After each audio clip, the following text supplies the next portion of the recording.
नमस्कार दोस्तों, स्वागत है आप सभी का द वर्ल्ड न्यूज के एक और नए एपिसोड में। तो दोस्तों, फिर से चाइना पूरी दुनिया की लंका लगाने पर उतारू हो चुका है। दरअसल इस समय चाइना के अंदर हालात बहुत ही ज्यादा क्रिटिकल है। ऐसी ऐसी इमेज और खबर निकलकर सामने आ रही है जिन्हें सुनकर और देखकर आपकी रूह कांप जाए। और यकीन मानिए, जो हालात भारत, अमेरिका, यूरोप और दुनिया भर के सभी देशों में था कोरोना को लेकर, उससे भी ज्यादा बदतर हालात इस समय चाइना के अंदर हो चुके हैं। सबसे हैरानी की बात तो यह है कि चाइना की सरकार ने यह कहा था कि जो सिचुएशन भारत, अमेरिका और दुनिया भर के देशों में है कोरोना से, वो हम अपने देश में नहीं होने देंगे। इसीलिए चाइना की सरकार ने हिस्ट्री का सबसे बड़ा लॉकडाउन 2020 में चाइना के अलग अलग हिस्सों में लगा रखा था। यहाँ तक कि अगर किसी एक शहर के अंदर 5 से लेकर 10 भी कोरोना के पेशेंट आते थे तो पूरे की पूरे शहर की मास टेस्टिंग की जाती थी, लगातार लोगों को वैक्सीन दी जाती थी, लेकिन सब कुछ नाकाम हो चुका है। इस समय चाइना के अंदर कोरोना जंगल की आग से भी तेज फैल रहा है। और आपको बता दूं कि ये हालात तब है जब चाइना में लॉकडाउन पूरी तरह से नहीं खुला है। आप जानते ही हैं कि पिछले एक महीने से चाइनीज नागरिक अपने सरकार के खिलाफ प्रोटेस्ट कर रहे थे कि आपने दुनिया का सबसे लंबा लॉकडाउन चाइना में लगा रखा है, पूरी दुनिया खुले में मौज ले रही है और हम लोग जेल में बंद कैदी की तरह रह रहे हैं। ऐसे में लॉकडाउन को लेकर जनता के लगातार प्रोटेस्ट को देखकर ही चाइना की सरकार ने लॉकडाउन में कुछ छूट दी थी कि लोगों का गुस्सा शांत हो और वो प्रदर्शन ना करे। और यकीन मानिए, अब से लगभग एक हफ्ते पहले ये छूट दिए गए थे और पिछले 7 दिनों के अंदर कोरोना भयानक तरीके से फैल रहा है। अभी अंदाजा ये लगाया जा रहा है कि चाइना के लगभग 60 से लेकर 65% पॉपुलेशन को कोरोना हो जाएगा आने वाले कुछ ही हफ्तों में। और चाइना के अंदर आने वाले कुछ महीनों में रुक रुक कर कई सारी कोरोना की वेव्स आएंगी, जिसमें लाखों लोगों की मौत होगी। वहीं दुनिया भर के जो तमाम कोरोना के एक्सपर्ट हैं, जिन्होंने पिछले 3 सालों में जबरदस्त तरीके से दुनिया के अलग अलग देशों की मदद करी है कोरोना से लड़ने में, उन सभी ने ये कहा है कि हमें चिंता इस बात की नहीं है कि चाइना में कोरोना फैल रहा है, वेव्स आएगी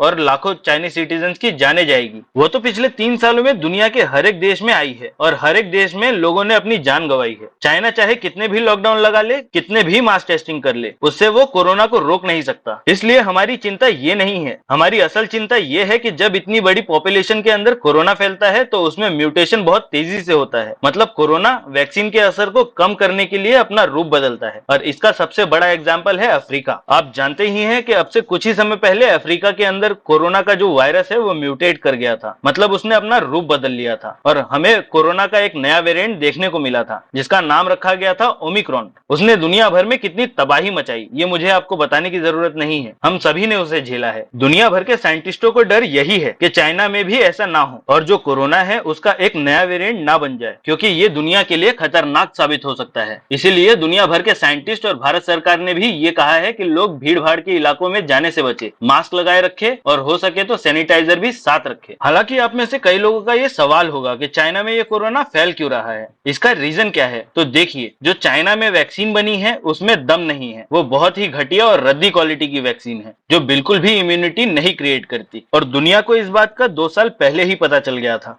जब दुनिया भर के अलग अलग देशों ने चाइना से प्रोवाइड किए हुए वैक्सीन का क्लिनिकल टेस्ट किया अपने देशों में, तब वो बिल्कुल बेकार निकली, किसी में इम्यूनिटी नहीं बना पाई। और इसीलिए जिसने भी चाइनीज वैक्सीन ली थी उसने ज्यादातर इस्तेमाल नहीं की, भारत, अमेरिका और रशियन वैक्सीन का ही इस्तेमाल किया। देखिए, इस बात को चाइना के लोग भी जानते थे, इसीलिए खबर निकलकर सामने आई थी कि बहुत से लोगों ने दूसरे देशों की वैक्सीन मंगाने की कोशिश करी थी, लेकिन चाइना की सरकार ने अपनी जिद के चलते दूसरे देशों की वैक्सीन को अपने देश में आने ही नहीं दिया। वरना चाइना में ये जो आज लाखों लोग मरने के कगार पर हैं, ये कभी होता ही नहीं। ये सब कुछ हो रहा है चाइना के प्रेसिडेंट शी जिनपिंग के जिद के कारण। अगर वो ये बात मान लेते कि उनके देश की वैक्सीन घटिया क्वालिटी की है और दूसरे देशों की वैक्सीन अच्छी है और वही वैक्सीन अपने देश के लोगों को लगवाते, तो आज ना चाइना में दुनिया का सबसे लंबा लॉकडाउन लगता, ना ही चाइना में प्रोटेस्ट होते, ना ही चाइना में कोरोना फैलता और ना ही लाखों लोगों की जाने जाती। हालांकि आपको बता दूं कि इन सब से भारत सरकार एक्टिव हो गई है और पीएम मोदी ने भारतवासियों से रिक्वेस्ट किया है कि कोविड के जो भी रूल्स और रेगुलेशंस हैं उनका हम पालन करें और भारत में जितने भी कोविड फैसिलिटीज हैं उनको निर्देश दिए हैं कि हॉस्पिटल में कोविड इंफ्रास्ट्रक्चर जैसे कि ऑक्सीजन सिलेंडर्स, वेंटिलेटर्स और स्टाफ की मैनेजमेंट में कोई भी कमी ना होने पाए। और हमारे फैसिलिटीज ने भी उन्हें आश्वासन दिया है कि हम पर्याप्त मेडिसिन, वैक्सीन और हॉस्पिटल बेड्स की मॉनिटरिंग कर रहे हैं और किसी भी अनचाहे सिचुएशन के लिए रेडी हैं। तो चलिए दोस्तों, आपको बताता हूँ कुछ इंटरेस्टिंग फैक्ट्स। तो दोस्तों, क्या आप जानते हैं दुनिया में सबसे पहली महामारी जो हमें इंसानों को पता है उसे प्लेग ऑफ एथेंस कहा जाता है। पूरी दुनिया में उस वक्त लगभग 75,000 से 1 लाख लोग इस महामारी के वजह से मारे गए थे और ये महामारी सबसे ज्यादा उस वक्त आज की लीबिया, इजिप्ट और ग्रीस में फैला था। और बताया जाता है कि ग्रीस के सबसे बड़े शहर एथेंस में 25% पॉपुलेशन इस महामारी की वजह से मारी गई थी। और यही नहीं, दुनिया में आज तक की जो सबसे बड़ी महामारी ह्यूमन हिस्ट्री में रिकॉर्ड की गई है उसे स्पेनिश फ्लू कहा जाता है, जिससे पूरे वर्ल्ड की 1/3 पॉपुलेशन इन्फेक्ट हुई थी और लगभग 5 करोड़ लोग की जान स्पेनिश फ्लू की वजह से गई थी, जिसमें से अकेले यूनाइटेड स्टेट्स में 6,75,000 लोग मारे गए थे। हालांकि इस वीडियो के बारे में आपकी राय हमें कमेंट सेक्शन में जरूर बताएं और अगर आपको हमारी जानकारी पसंद आती है तो इस वीडियो को लाइक करें और चैनल को सब्सक्राइब करें।